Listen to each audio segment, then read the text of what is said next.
Hi, myself Patel Saurav. I am from LJ University Mechanical Department Set 3. Today I am here to share you some information about kinematics of machinery and shed light on my project related to this field. So basically COM deals with the study of the relative motions of a machinery parts.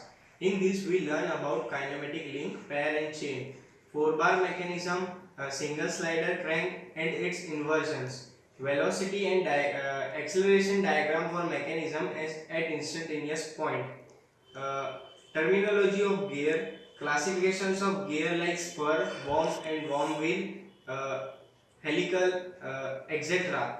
Different types of gear trains like simple, compound and reverted. We learn about flywheel and cam and follower in this subject. Now moving further, we can move on towards my project.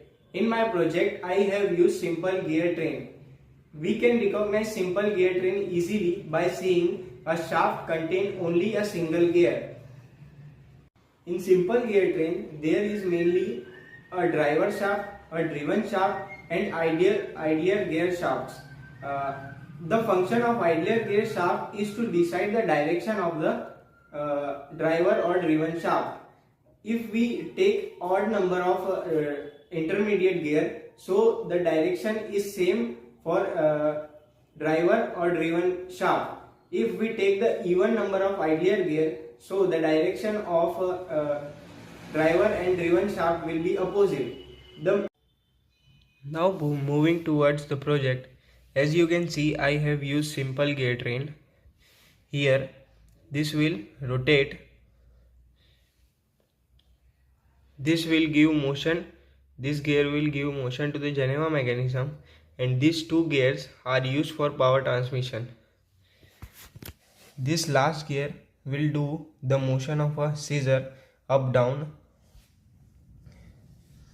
Here the paper roll is fitted. Here the roller who will from here the paper will be passed towards the scissor.